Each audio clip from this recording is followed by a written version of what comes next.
여러분, 지난주에 우리 대림절, 지난주에 대림절 첫째 주를 저희가 시작을 했는데요. 그 영상을 한번 봤죠. 2분 약간 넘는 영상 기억나시는가요? 채비라고 하는 영상을 여러분 보셨을 겁니다. 채비는 준비, 예비라고 하는 뜻이죠. 우리는 하물며 집에 있다가 이렇게 잠깐 어디 쇼핑하러 갈 때나 잠깐 외출을 할 때도 채비를 합니다. 특히 우리 자매님들 채비하시죠. 어떨 때는 요 집 앞에 그 슈퍼를 가는데도, 그로서리 가는데도 채비를 하시더라고요.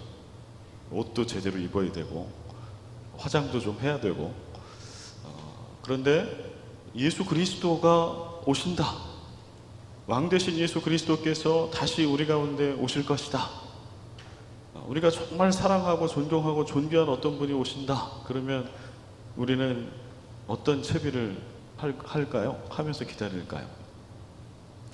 매년 대림절을 보낼 때, 또 성탄절을 그렇게 맞이할 때 제 마음 가운데는 그러한 고민들이 늘 있습니다. 절기 때마다 갖는 고민인 것 같습니다. 올해 2016년 성탄절을 기다리는 이 대림절, 오늘 둘째 주인데요, 마찬가지입니다. 이 대림절이라고 하는 기간은 예수님의 이미 오신 것을 기억하고 축하하고, 또 앞으로 재림주로 오실 예수님을 소망하고 기다리는 그러한 절기입니다. 그래서 우리 가운데, 우리가 그리스도인들인데 우리 가운데 주님을 기다리는 그 기다림의 마음, 그 소망의 마음이 어느 정도 있는지, 또 우리는 무엇을 어떻게 준비해야 하는지, 오늘 복음서의 말씀과 또 복음서의 말씀이 인용하고 있는 말라기, 또 이사야 예언서의 말씀을 보면서 그때와 예수님이 처음에 메시아로 오셨던 그때, 또 다시 오실 예수님을 대망하고 있는 이때 비슷한 상황이 많이 있습니다. 이때 우리는 어떠한 마음을 가지고 있으며 어떻게 다시 오실 주님을 기다려야 하는지, 오늘 말씀을 통해서, 예배를 통해서 다시 한번 주님 앞에 고백하는 그러한 결단의 시간이 될 수 있기를 소원합니다.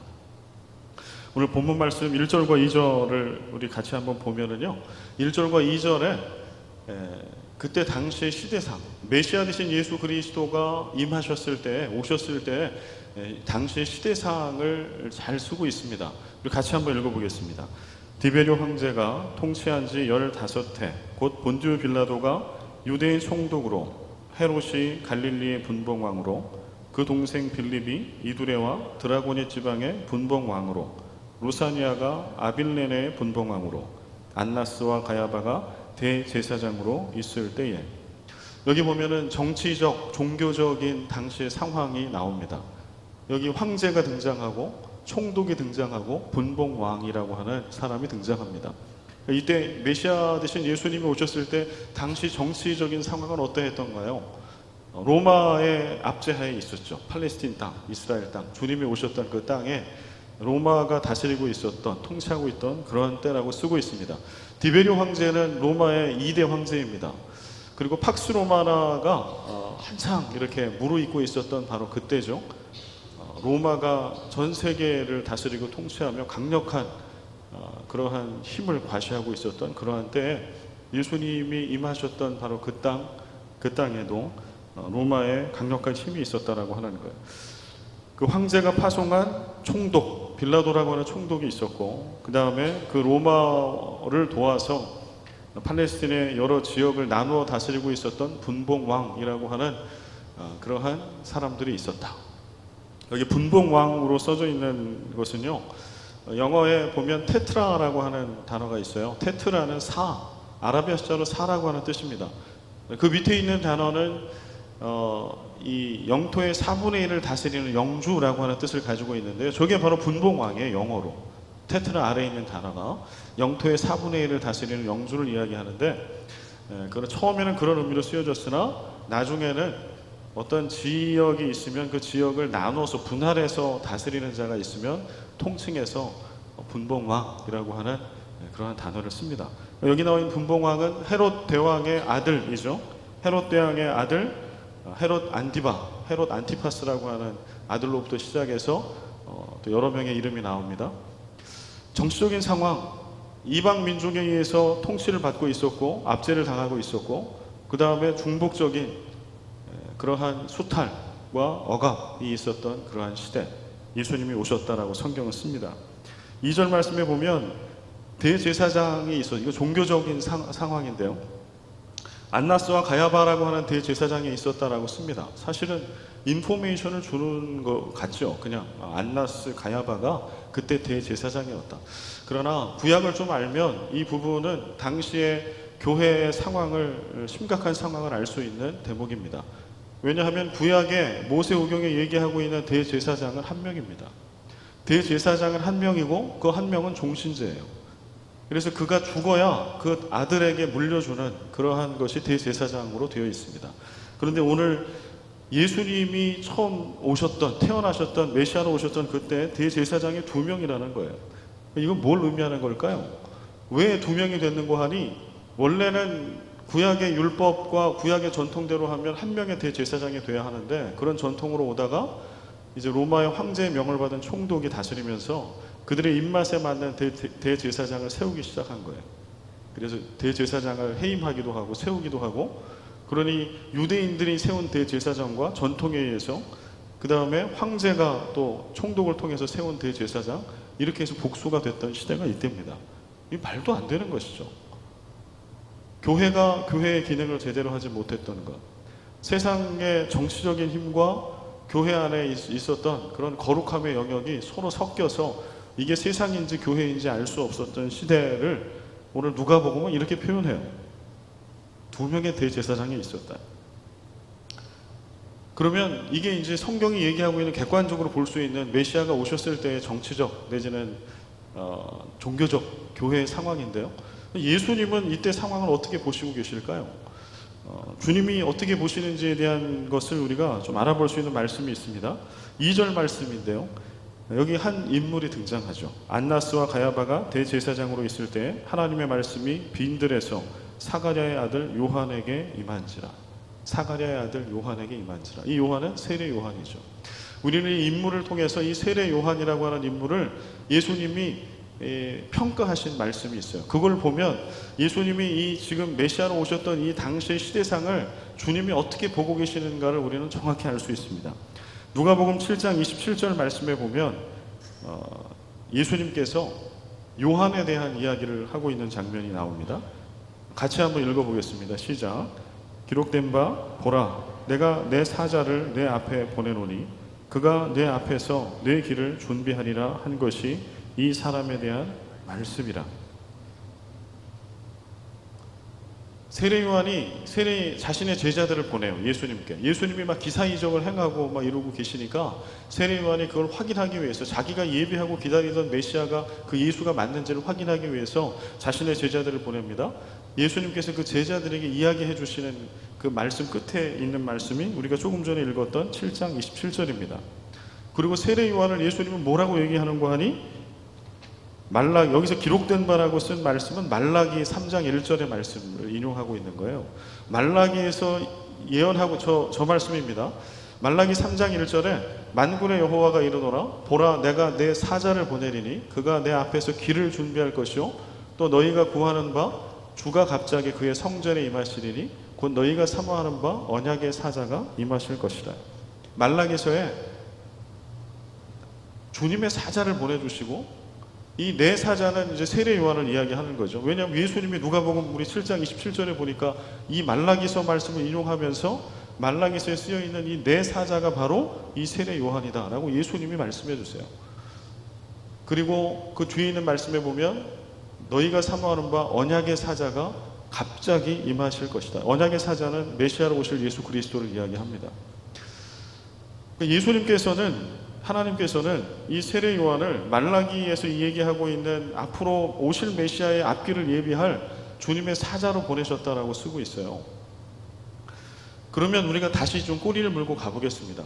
말라기서의 말씀을 주셨던 시대상은 어떤 상황일까요? 지금 그 상황이, 그 말라기서에서 예언하고 있던 말씀이 지금 성취되는 거거든요. 예수님이 오셨을 때. 그러니까 그때의 상황이 지금 벌어진 거예요. 그래서 주님의 사자인 세례 요한을 보낸 거고, 메시아는 임하신 겁니다. 말라기서가 기록됐을 때 당시의 상황은 어떤 상황이었을까요? 당시의 상황은 고레스 칙령, 바사의 일대왕의 고레스죠. 페르시아.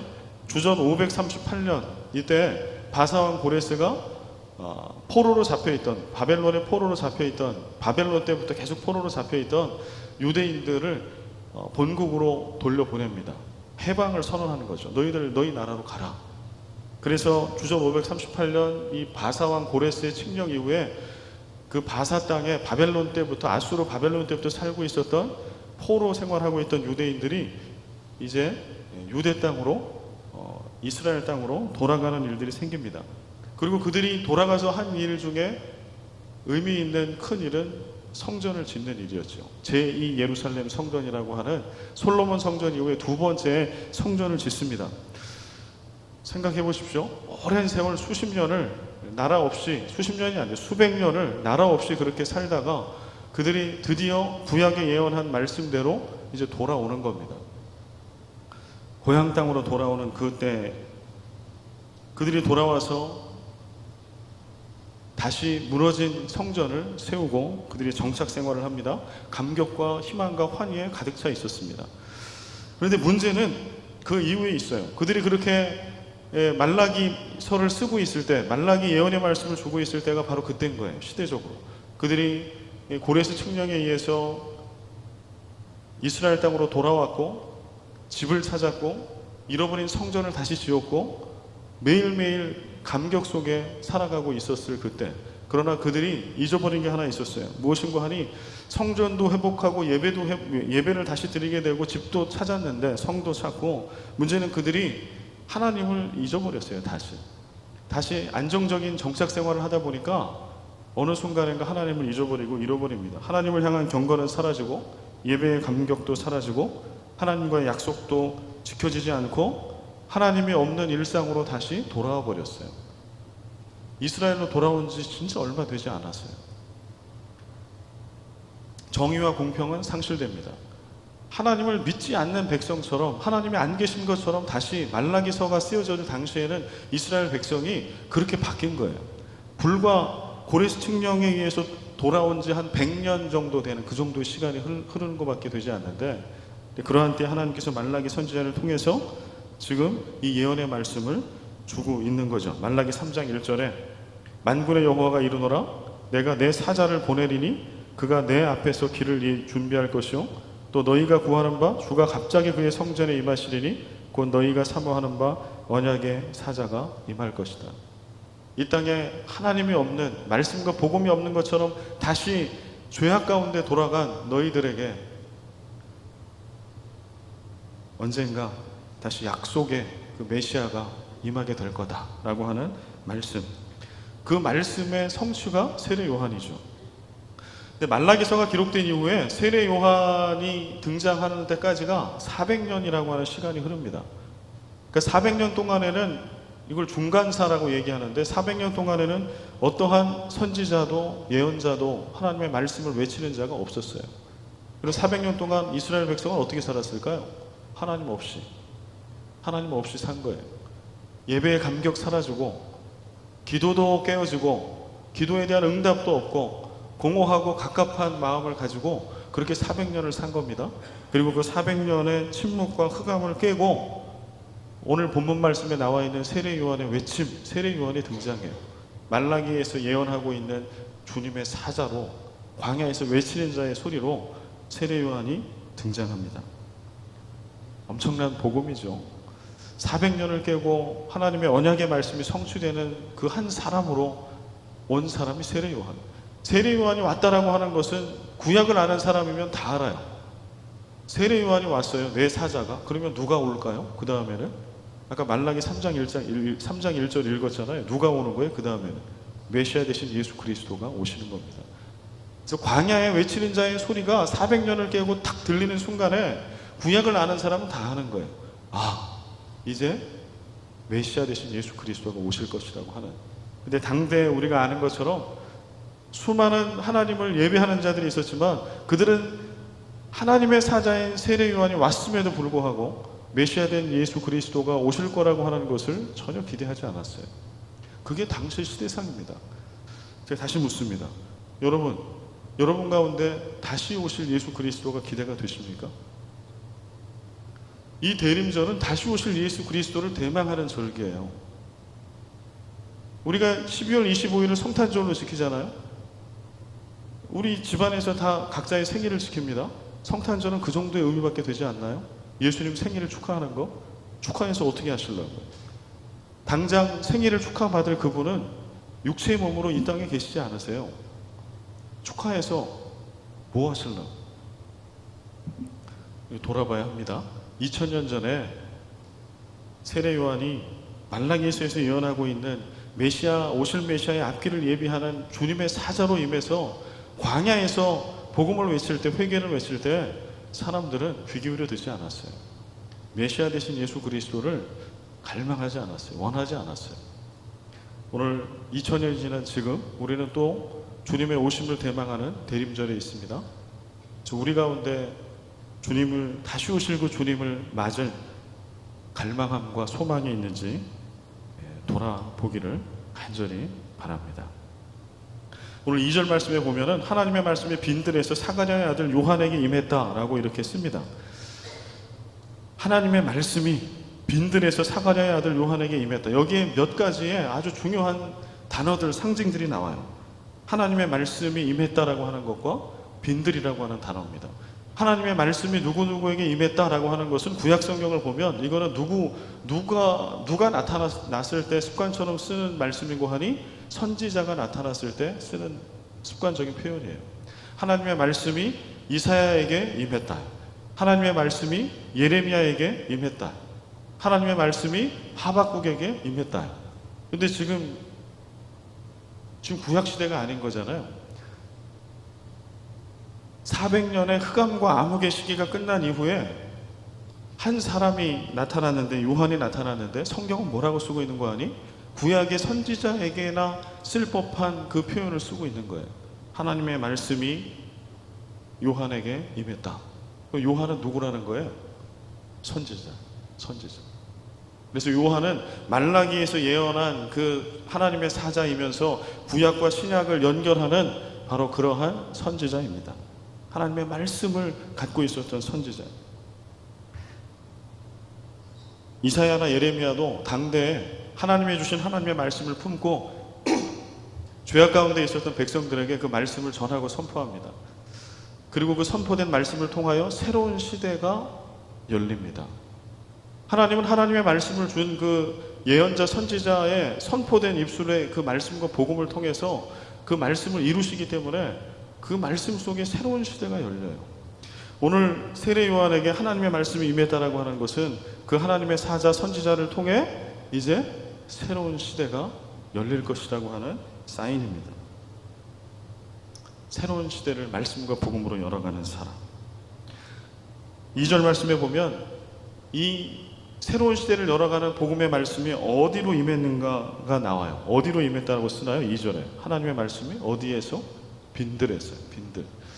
이 빈들에 우리가 주목해야 되는데, 왜냐하면 이것도 구약의 말씀에 가면, 그러니까 이 구약의 말씀을 아는 유대인들은 이 말씀을 보면 이게 그냥 빈들 이렇게 들리지 않아요. 빈들 그러면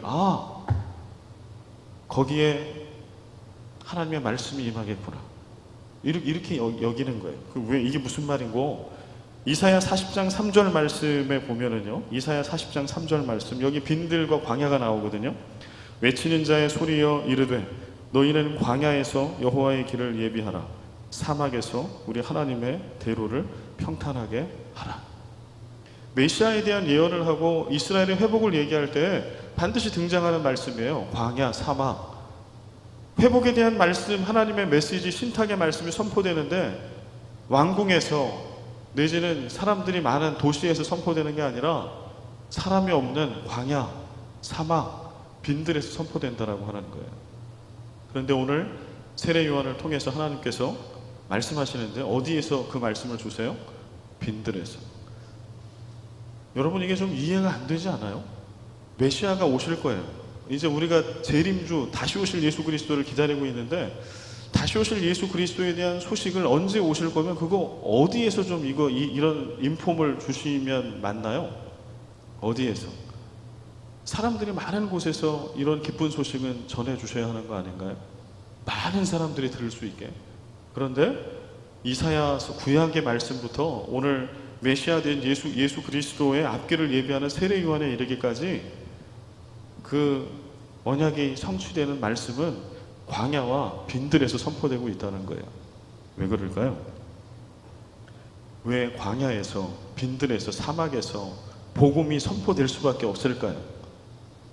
하나는 예수님 시대를 놓고 보고 이사야 선지자가 활동했던 시대를 보면 하나님의 말씀이 선포되면 왕궁에서 사람들이 많은 도시에서 사람들이 듣지를 않았어요.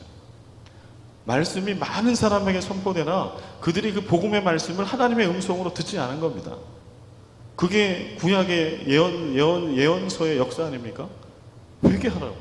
임박한 진노가 너에게 임했다고. 마치 세례 요한이 지금 외치고 있는 것처럼 동일한 메시지를 예언자들을 통해서 이스라엘이 멸망을 앞두고 있을 때 외친 메시지입니다. 어디에서? 왕궁에서, 도시에서, 성에서 회개하라고. 어느 누구도 그걸 듣지 않아요. 오히려 그 말씀을 전하고 있는 선지자를 죽이고 추방하고 쫓아냅니다. 그리고 2000년이 흐른 지금 이제 예수님, 메시아 되신 예수님이 진짜 오시게 될, 언약의 성취로 오시게 될 그때에도 메시아가 오신다는 복음의 말씀은 어디서 선포돼요? 광야에서, 빈들에서. 왜요? 들어도 아멘으로 그 말씀을 받을 자가 없어요. 그리고 광야라고 하는 것은 어떤 곳이에요? 사람이 일단 없어요. 그런데 그곳은 사람이 없기 때문에, 사람의 소리가 없기 때문에, 사람의 권력과 야망과 욕망이 없기 때문에 그곳에는 주님의 음성이 선명하게 들립니다. 하나님의 임재가 아주 선명하게 드러납니다. 그렇게 선명하게 드러난 하나님의 임재와 하나님의 말씀은 광야에서 선포됐을지라도 그 말씀은 시대를 바꿉니다. 메시아 되신 예수 그리스도가 광야에서 외친 세례 요한의 외침으로 이루어진 겁니다. 도시에서 외친 게 아니에요. 세례 요한은 광야에서 외쳤어요. 그러나 메시아는 오셨습니다. 그리고 인류를 구원하십니다. 이 세상에 있는 어떤 왕의 도움도, 이 세상에 있는 도시에 있는 수많은 사람들의 도움도 없이 오로지 말씀과 복음의 능력으로, 하나님의 하나님 되심으로 구원의 역사가 이루어집니다.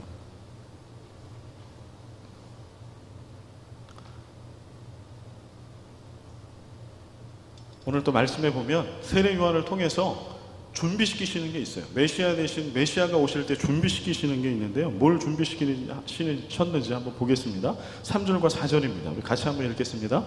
요한이 요단강 부근 각처에 와서 죄사함을 받게 하는 회개의 세례를 전파하니 선지자 이사야의 책에 쓴 바 광야에서 외치는 자의 소리가 있어 이르되 너희는 주의 길을 준비하라.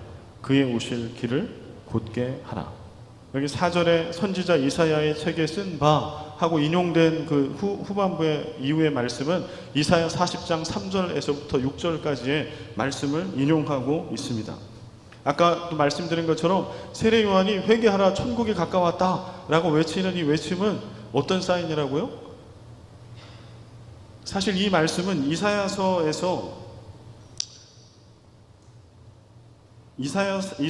40장 3절에서 6절 말씀에 보면 그 말씀에 왕이 임하실 왕의 행차를 이야기합니다. 하나님의 사자, 말라기서에도 동일한 말씀이 기록되어 있고요. 앞에는 하나님의 사자가 나오고요. 그 다음에 그 뒤에는 광야에서 외치는 자의 소리가 있으면 그 뒤에는 메시아 되신 왕이 행사해요.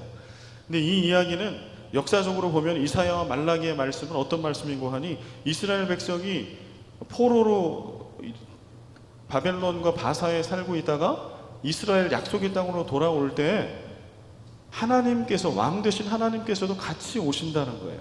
그 하나님이 오실 때 너희들은 그렇게 이스라엘 땅의 주인으로 임하시는, 너희들과 함께 임하실 그 왕 되신 하나님을 준비하라라고 하는 역사적인 말씀이에요.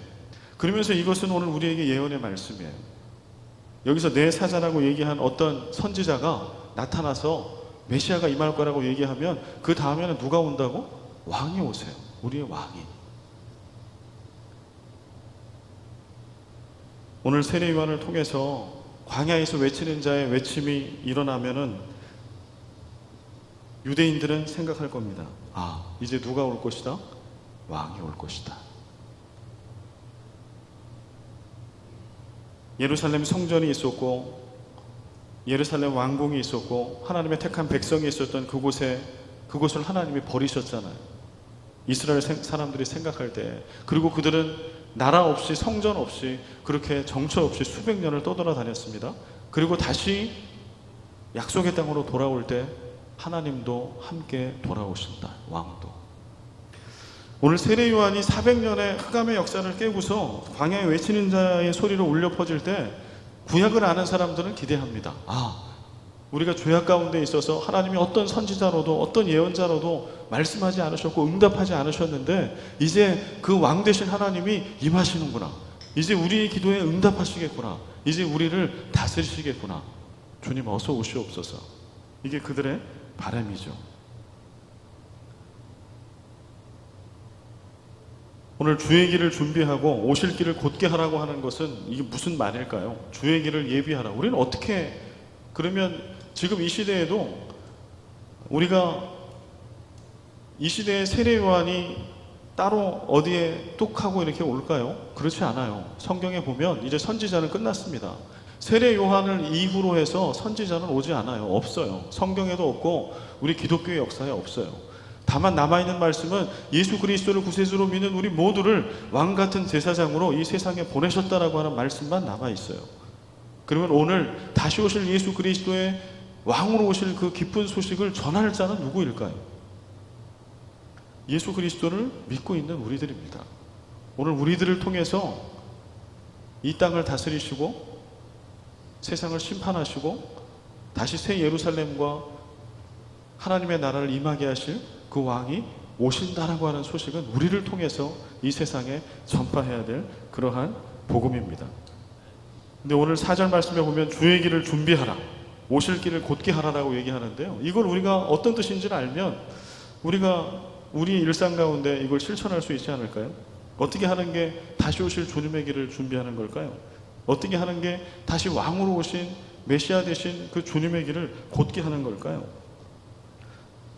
말라기 4장 5절과 6절 말씀에 보면 우리가 거기서 좀 힌트를 얻을 수 있어요. 이 말라기 아까 3장도 그렇고 4장 5절 6절도요. 이 세례 요한에 대한 예언의 말씀과 동시에 메시아에 대한 예언의 말씀이거든요. 그래서 이게 오늘 복음서와 연결이 됩니다. 특별히 6절 말씀 같이 한번 읽겠습니다. 시작.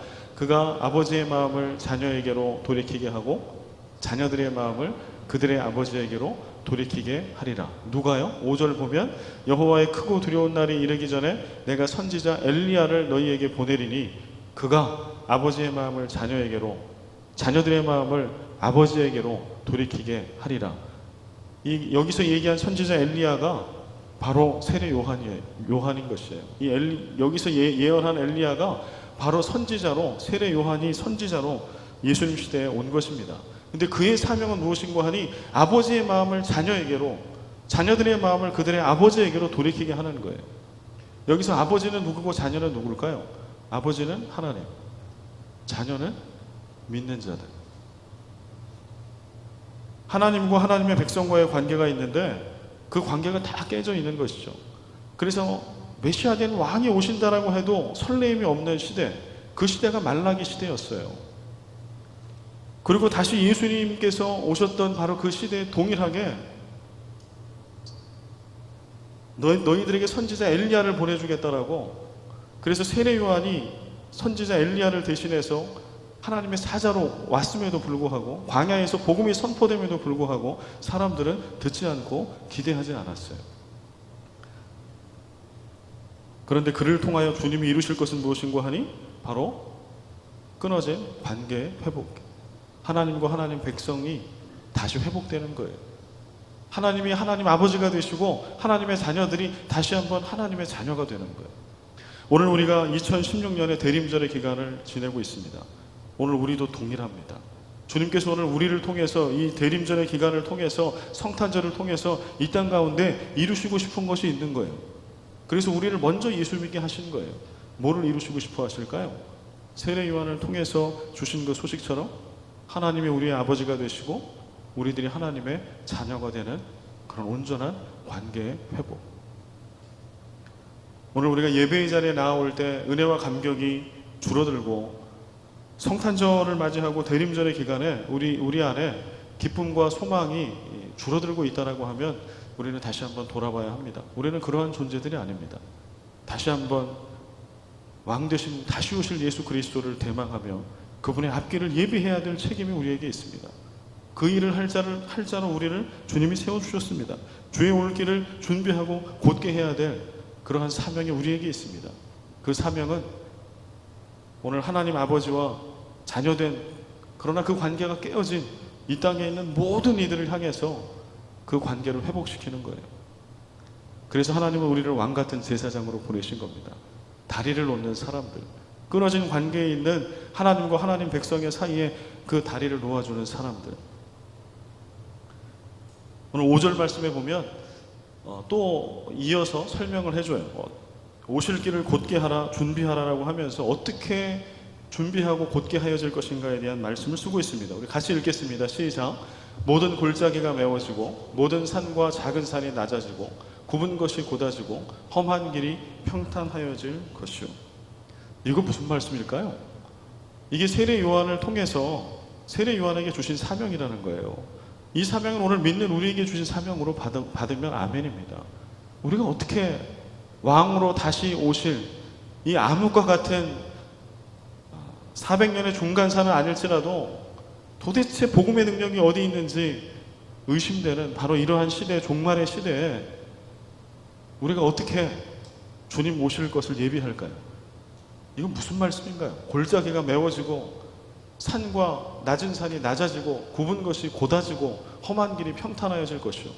실제로 고대의 왕들이 있을 때 왕이 행차를 하잖아요. 그러면 왕의 앞길을 예비하는 자들이 실제로 있었답니다.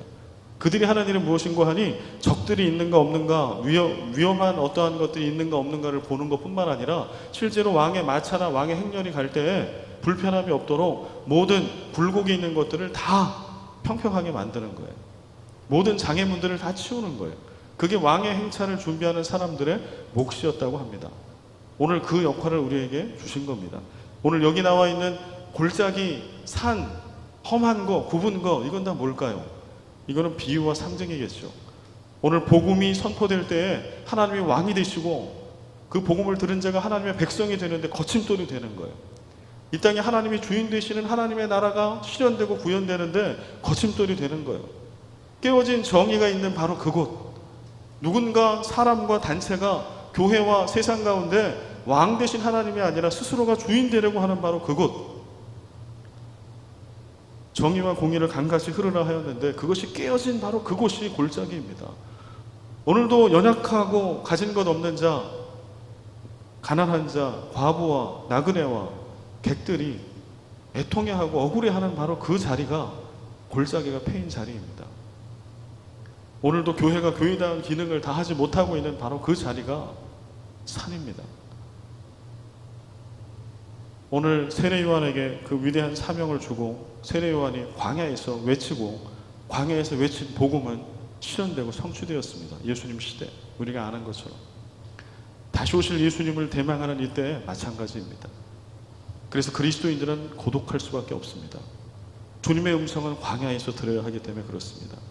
여러분, 번잡하고 호화롭고 사람들 많은 곳에서 주님의 음성을 듣기는 어렵습니다. 여러분의 광야를 만드십시오. 여러분의 골방을 만드십시오. 주를 만나고 주의 음성을 들을 그곳을 매일매일 찾아서 나아가십시오. 사람의 소리가 아니고 그 주님의 음성을 말씀을 통해 매일매일 들으십시오. 그리고 어느 누가 여러분을 인정해주지 않고 여러분의 소리에 귀 기울이지 않더라도 낙심하지 마십시오. 주님께서 주시는 그 복음을 주님은 반드시 이루십니다. 모든 교만하게 올라와 있는 모든 것, 하나님의 자리를 대신하고 있는 모든 것들은 다 깎일 것입니다. 다시 오실 주님이 그렇게 만드실 겁니다. 모든 패인 것들은 깎아진 것들로 다 메울 겁니다. 높은 자에 있는 자들은 다 떨어질 것입니다. 낮은 자, 연약한 자들은 다 높여질 것입니다. 복음 안에서, 예수 안에서. 오늘 우리가 다시 오실 예수 그리스도를 예비하고 주님 오실 그 길을 평탄하게 한다라고 하는 것은 그러한 의미가 있습니다. 오늘 이 말씀을 받고 이제 여러분의 삶에 적용하시기 바랍니다. 우리의 신앙 가운데 우리는 주님께서 오시면 무엇을 깎아내고 무엇을 메우실지, 여러분의 삶의 자리, 소명의 장소인 여러분의 직업의 자리에서, 또 우리 조국 저 대한민국과 저 사회 가운데서, 이 필리핀 땅 가운데서 어떤 것들을 주께서 다 쓸어버리고 메우시고 평평하게 만들어 다시 오실 주님을 예비하고 준비하기를 원하실까요? 우리들의 모난 신앙의 모습, 그리스도인 된 모습은 무엇일까요?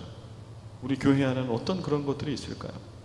오늘도 말씀 가운데 머물면서 2016년 이 대림절 성탄의 계절에 다시 오실 그 주님을 그렇게 설레이는 마음으로 예비하시고 기다리시고 그렇게 치열하게 다시 오실 주님을 예비하는 그리스도인의 삶을 살아내시는 여러분과 제가 되기를 간절히 소원합니다. 아버지 하나님, 오늘도 받은 말씀 마음에 새기게 하시고 우리 가운데 성령께서 함께 하셔서 다시 오실 주님을 대망하는 마음과 주의 오실 앞길을 평탄케 하기 위한 그 설레임과 긴장감과 성령 충만함이 우리 가운데 임하게 하여 주셔서 주의 오실 그 길을 잘 예비하는 내가, 우리 교회가 되게 하여 주옵소서.